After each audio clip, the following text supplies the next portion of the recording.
There's a single mantra that has helped me my entire life bypass fear and make really any dream I've had come true, no matter how scary it seemed, no matter how intimidating it was, or how unprepared or inexperienced I felt. And that mantra is this. You ready for it? Start before you're ready. I'm going to say that again. Start before you're ready. Now, if I were you, Erin, I would get that little phrase tattooed somewhere on your body and live by it morning, day, and night. Because if you don't, here is what's going to be on your tombstone. Because here's the truth, Erin. If you wait until you feel ready to do anything meaningful, you're going to be waiting for the rest of your life. Look, I have been doing this for a long time now. I've supported tens of thousands of entrepreneurs to start and grow their businesses across 160 industries and across 119 countries. And I've noticed some similarities.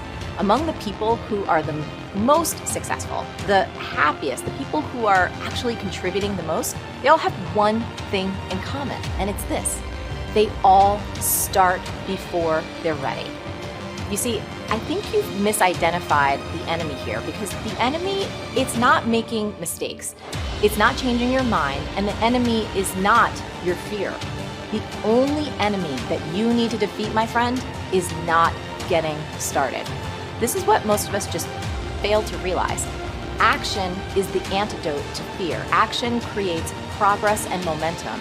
And action, consistent action, is all you ever need to make anything happen in your life.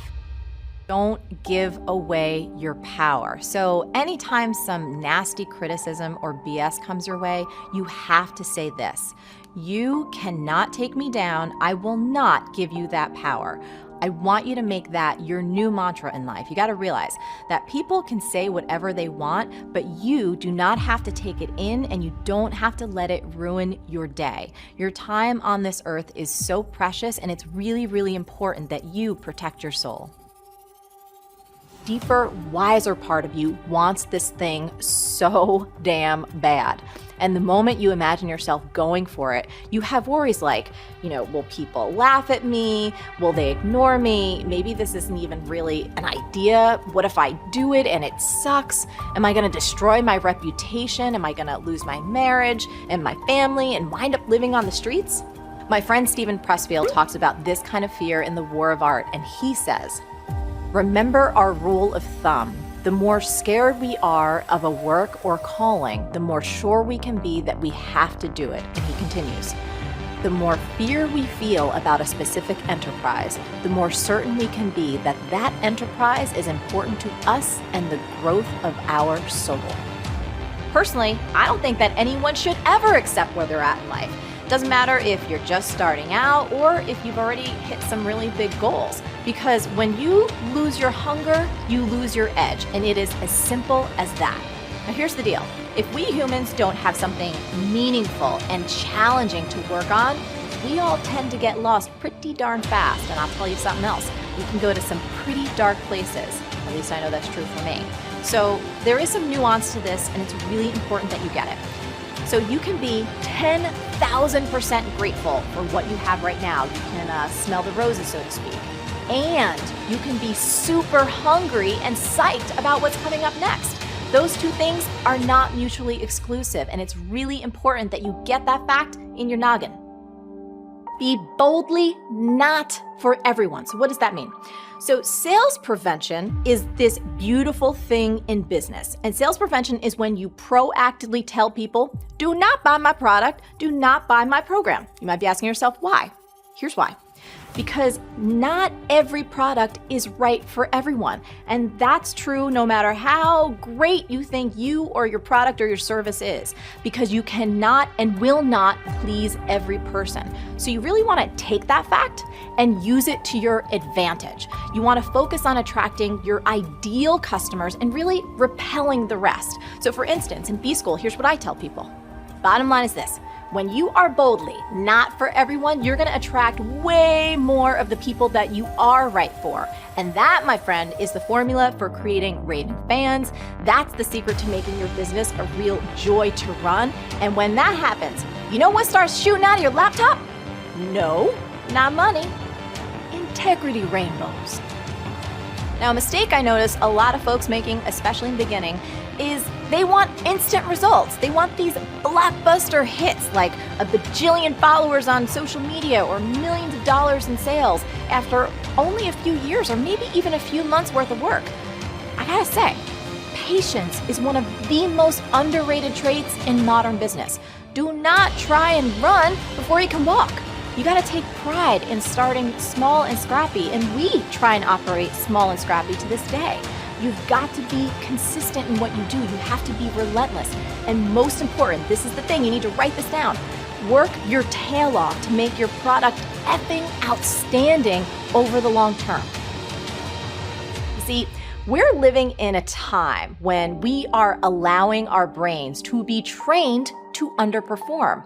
We've become addicted to checking our phones, right? To social media and all kinds of stuff. And in doing so, we are reducing our ability to stay focused and do the deep, important work that we're meant to do in this world.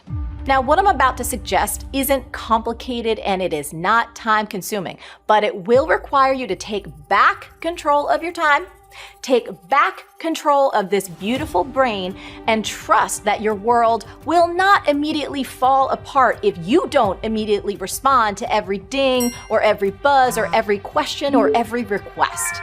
It's just 3 simple steps, and I promise if you use these 3 steps every single day, you'll not only get more important work done, but you'll start breaking the destructive, addictive behaviors that are killing your brain and your happiness.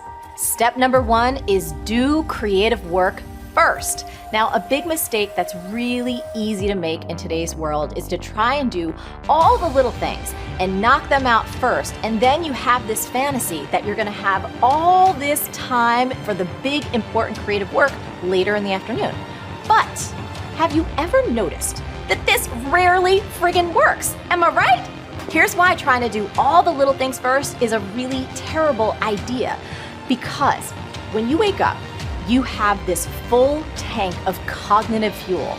But what many of us forget is that we only have a finite amount of this super powerful cognitive fuel each and every day.